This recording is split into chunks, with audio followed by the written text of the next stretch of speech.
Hi, my name is Kate. I play travel soccer and I love to play. My name is Daniel. I am. जी हाँ दोस्तों, इसी तरह के speech disorder को English में stammering, stuttering या आम ज़बान में हकलाना, तुतलाना या लुकनत कहते हैं। दोस्तों, आप ही जैसे व्यूवर्स ने रिक्वेस्ट किया था कि मैं हकलाने पर एक वीडियो बनाऊं। तो दोस्तों, इंडिया में बहुत सारे ऐसे लोग हैं जो इस तरह की परेशानी का सामना कर रहे हैं और उनमें से एक बहुत ही मशहूर और बहुत ही फेमस एक्ट्रेस रानी मुखर्जी को भी बचपन में स्टैमरिंग की शिकायत थी। तो दोस्तों, इस वीडियो में हम बताएंगे कि इसके क्या कॉज हैं, इसके साइन सिम्टम्स क्या हैं और इसको कैसे कम किया जा सकता है और यूनानी में इसके लिए क्या दवाएं अवेलेबल हैं। तो दोस्तों, वीडियो शुरू करने से पहले एक छोटा सा रिक्वेस्ट है कि अगर आप हमारे चैनल पर नए हैं तो हमारे चैनल रहमानी मेडिको को सब्सक्राइब करना ना भूलें। तो दोस्तों, हकलाने की क्या क्या वजह हो सकती है, यानी उसके कॉज क्या क्या हो सकते हैं, इसको जानने से पहले हम एक छोटा सा क्लिप देख लेते हैं। आपकी परिभाषा एक बहुत अच्छी बात है। मेरा वर्क एक्सपीरियंस का करीबन 1.5 साल हो गया है। कहते हैं कि first impression is the last impression, लेकिन कोई पहली मुलाकात में ही अपने नाम पर अटक जाए तो भला आगे की कहानी कैसे चलेगी।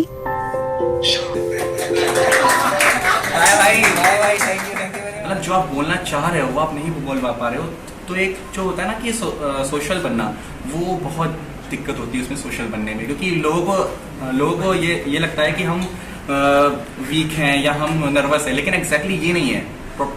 प्रॉब्लम ये है कि हम शब्दों को रिपीट कर रहे हैं, बोल नहीं पा रहे हैं, प्रॉब्लम हो रही है। कुछ लोग लंबे हैं तो कुछ छोटे हैं, इसी तरह कुछ लोग धारा प्रवाह बोलते हैं तो कुछ लोग रुक रुक कर बोलते हैं। बस फर्क इतना ही है। तो मतलब समझ ले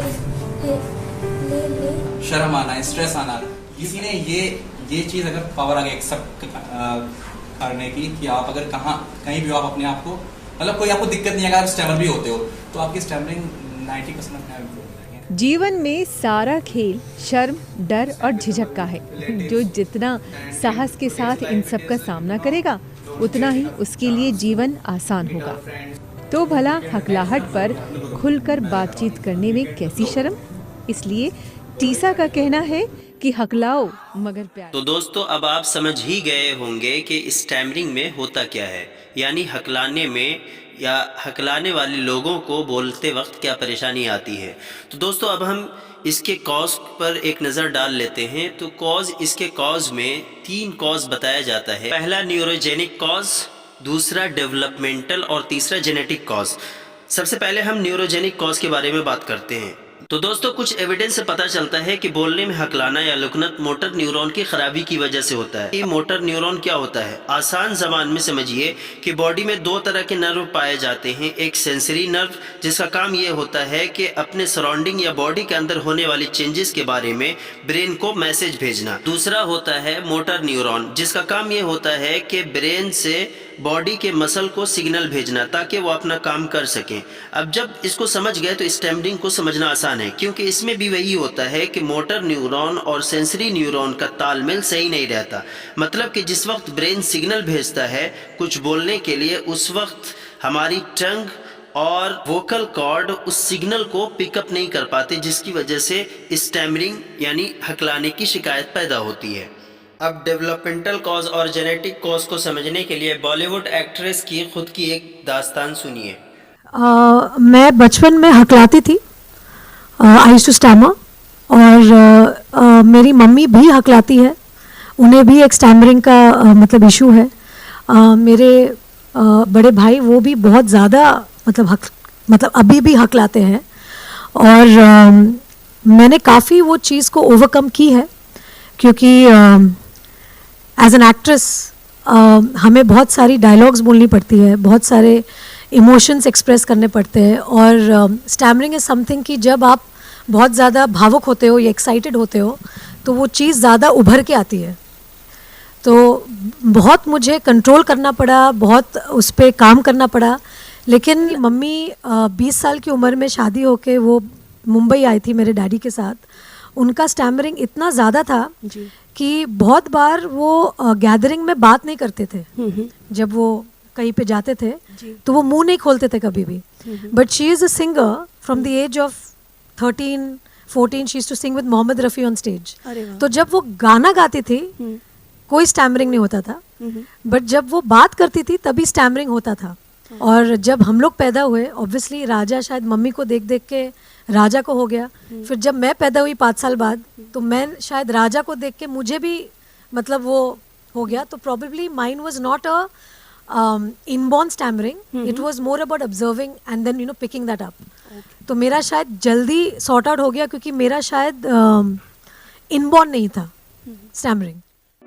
तो दोस्तों आपने जेनेटिक कॉज को समझ लिया है, यानी जेनेटिक कॉज वो जो कि पैदाइशी हो और ख़ानदानी हो, और डेवलपमेंटल कॉज उसको बोलते हैं कि वो बच्चे जिनको पैदाइशी तौर पर हकलाने की परेशानी नहीं है बल्कि वो ऐसे लोगों के बीच रहते हैं जिनको हकलाने की परेशानी है या जो तुतला करके बोलते हैं, और उनके बोलने की वजह से उनके माहौल में रहने की वजह से वो उन बच्चों के अंदर हकलाने की परेशानी पैदा हो गई है. तो दोस्तों अब हम ये बात करते हैं कि स्टैमरिंग यानी हकलाने का इलाज मुमकिन है या नहीं, और इस यूनानी में कौन कौन सी दवाएं इसके लिए इस्तेमाल की जाती हैं. तो दोस्तों इसके लिए जो दवाइयाँ इस्तेमाल होती हैं उनके बारे में बताऊंगा, लेकिन उसके बताने से पहले ये ध्यान में रखें कि ऐसे लोग जो स्टैमरिंग यानी हकलाने के शिकार हैं, जब वो आपके सामने बोलें तो उसे पूरी बात बोलने दिया करें. नंबर 2, उसे ये महसूस कराएं कि आप उनकी बातें सुनने में इंटरेस्ट रखते हैं. नंबर 3, उन्हें ये बिल्कुल महसूस न होने दें कि आप उनके हकलाने की वजह से बोर हो रहे हैं. नंबर 4, उन्हें ऐसे लोगों के बीच न रहने दें जो हकलाते हैं. नंबर 5, उन्हें आराम से कोई भी सेंटेंस बोलने की प्रैक्टिस कराएं और बीच में उनके अधूरे वर्ड को पूरा न करें. तो दोस्तों अब हम बात करते हैं कि यूनानी में वो कौन कौन सी दवाएं हैं जो हकलाने यानी स्टैमरिंग के पेशेंट के लिए इस्तेमाल की जाती हैं. तो दोस्तों नंबर 1 कुर्स कुश्ता गौदंती, इसका इस्तेमाल किया जाता है. नंबर 2 माजून बरहमी. नंबर 3 रोगन अखरोट. नंबर 4 रोगन बादाम. तो दोस्तों अगर आप या आपके आसपास कोई भी इस तरह की परेशानी से जूझ रहा है तो उसे किसी नज़दीकी यूनानी डॉक्टर से दिखाकर जल्द से जल्द इलाज शुरू करें.